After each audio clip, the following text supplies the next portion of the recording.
Anche quest'anno il Festival chitarristico internazionale delle due città candida Treviso a capitale europea della chitarra e terra di incontro di arti e culture diverse. Per 15 edizioni di fila la manifestazione è l'unica in Italia ad unire musicalmente il capoluogo della provincia veneta alla capitale, con la chitarra a fare da trade union. C'è uno staff, quello dell'associazione Music Rooms, che segue il festival tutto l'anno e lo organizza, devo dire, anche con una grandissima passione, quindi questo è quello che un pochino ci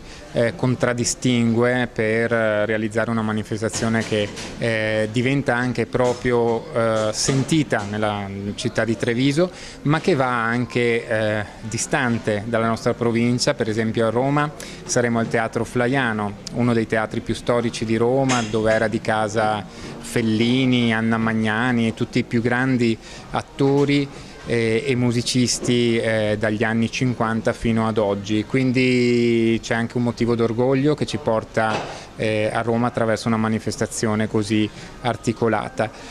Naturalmente scegliamo gli artisti circa un anno e mezzo prima, proprio per avere una pluralità e la possibilità di avere anche delle esclusive. Relativamente a San Donà c'è una sezione speciale da 3 anni che caratterizza appunto ancora maggiormente questa manifestazione, proprio perché a San Donà è stato aperto un nuovo teatro, il Teatro Metropolitano Astra, un teatro importante, un polo culturale importante, che ha subito voluto avere il festival tra i partner principali.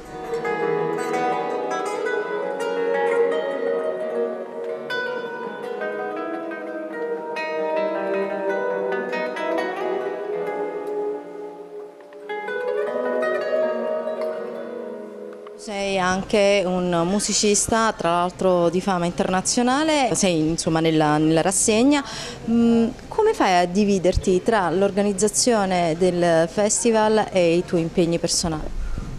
È difficile, è molto difficile. Diciamo che quest'anno coincideva un nuovo spettacolo che sto realizzando da un paio d'anni, su cui ci stiamo lavorando da diverso tempo, che si chiama Wonderland, e ci sarà la prima nazionale proprio al Teatro Metropolitano Astra, quindi questa coincidenza ha fatto sì di poter inserire questo evento come evento speciale, perché si realizzerà proprio il 21 ottobre. Tra l'altro lavorerò con artisti di grandissimo talento come Riviera Lazzari, che è stata violoncellista di Ludovico Einaudi, un grandissimo talento, come Max Trabucco alle percussioni, e con la mia musica, quindi per me sarà veramente un momento importante e spero che piaccia anche a tutto il pubblico che vorrà seguirmi.